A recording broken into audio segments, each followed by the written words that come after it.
What's up, guys? This is Coach Grant with First Down Training, and today we're going to be breaking down some of the best wide receiver press releases that DBs cannot guard. Let's get started. Now, before we get into this video, fellas, if you are a wide receiver and would like to get faster, check out that very first link in the description below where you can get access to 75 plus speed and agility drills to do. We break down the exact sets and reps to do with video examples of each drill, and we also put them into categories so the information is easily organized, easily understandable, and easy to retain. So if you guys want some more information on how you can improve your speed, check out that very first link in the description below. Let's get back to this video.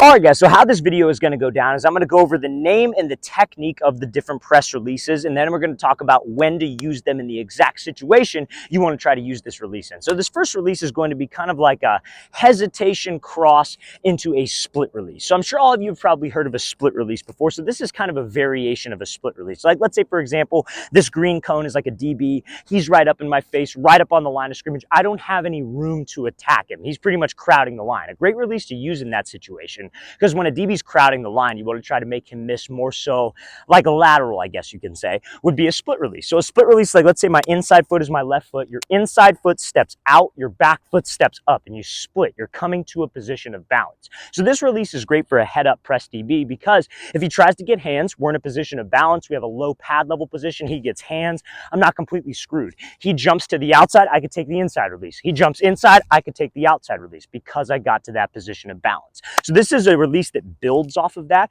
when a DB is inside shade, maybe about like 2 to 3 yards off. Maybe we're on the goal line, maybe he's sitting on the goal line, but it's a way to close the space with him and then put him on alert and freeze him. So we have inside shade 2 to 3 yards off. The first step of this release, you take your back foot, let's say my inside foot is my left foot, quarterback's over there. You're going to step with the right foot attacking him, then you're going to split. So the reason why we attack him is to essentially bring that line of scrimmage to him, right? Because when a DB is lined up inside shade, and let's say I got to run a fade route, for example, if I come off the ball and let's say I just attack him, or let's say I do a split release and jab, but there's this big gap of space, maybe I get him to jump, but that's an easy recovery to cut me off to where I need to go on my route. So I got to close the distance with him. Let's bring the line of scrimmage to him so I could make him miss. That's what that first step is all about. So we come off here, he's inside shade. I want to attack him inside to make him think I'm going inside. Best way to get a DB to move inside, or best way to get a DB to move, threaten him where you don't want him to go, which is to the inside. So it's cross, split. So now when I split, I can react. Maybe he sits, maybe he jumps and tries to anticipate and goes to the outside. I take the inside. Maybe he sits to the inside. I give him a little head and shoulder fake, but that split brings us to balance so we could react off the DB and also make that DB miss by closing the distance. So I'm going to show you how this release is going to look full speed. This is like a hesitation cross into a split release. All right, guys, so this next release we're going to be talking about also builds off of that split release, but it's going to be like a split release into a crossover. But it's not like the regular crossover where you stayed squared up. It's a little bit different, a little bit more advanced, I guess you could say, but it's a great release that's going to get a lot of DBs to jump to the outside or to the inside. You can use it either way, and we're going to talk about that. So let's say the orange cone is where I'm lined up right here. This green cone is like the DB. He's lined up head up right in front of me, maybe a yard of space, maybe 2 yards of space. I do not want to use this release when he is crowding the line of scrimmage right up in my face, because this release kind of puts you in a compromising position at first. So you got to make sure that you use this release wisely. Okay. So the first part of this release is going to be the split release. So you're going to split your feet. Your front foot's going to go out, back foot's going to come up, position of balance. Then what we're going to do is we're going to work into a crossover move. So you're going to split like so. You're going to step with the left foot across, jab with the right foot, and then slip back underneath. And I like this on like maybe a slant route, maybe some kind of inside release situation where you got to run maybe a dig, maybe a post, whatever the situation may be. So again, you're splitting your feet here and then crossing over, throwing a move and slipping back underneath when you have a DB who's maybe about a yard or 2 yards in front of you. I'm going to show you how this thing's going to look full speed.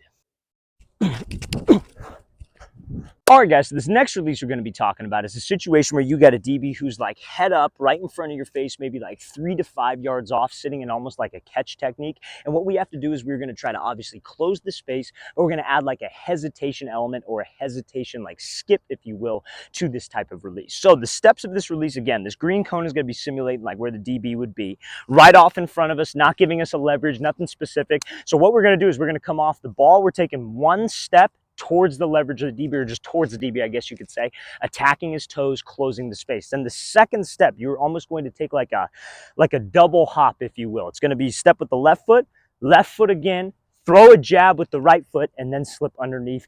I like this on honestly probably like a slant route, some kind of inside release type breaking route that doesn't waste too much time. We cannot waste too much time with this release. We still have to go fast, and we still have to go at a quicker tempo. So that's what we have to think about with this movement. So again, steps behind this release. You come off the ball fast. That's the first step. Because like a release that you could use in this situation is obviously you just run at the DB, give a move, and then go. But that little hesitation skip is a way to kind of change the tempo. As the game goes on, DB is a very smart individual. He's a crafty individual. So he's trying to read, obviously, my body language on plays. He's looking at my hips, but he's also reading the speed at which I do things. You see a lot of route runners who are very successful with their game are guys like Justin Jefferson, Devontae Adams. You look at guys like Keenan Allen. They always have some kind of hesitation element to change up tempo to try to make this DB uncomfortable and guess. So that's essentially what this is. So I'm going to show you how this will look full speed in a second here.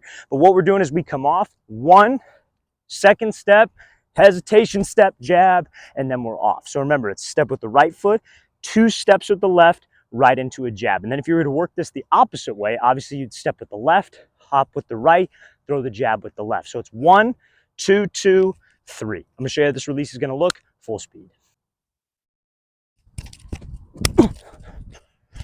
All right, guys, I really want to thank you for watching. I really appreciate it. If you have any questions at all, don't hesitate to leave those in the comment section below. We always appreciate the feedback. It's always great to hear from you guys. And again, fellas, if you would like to get faster this year, want 75 plus speed and agility drills, all sets and reps given to you guys, video examples, and all content will be organized into specific playlists. Check out that very first link in the description below if you want to get faster. I'll see you guys next time.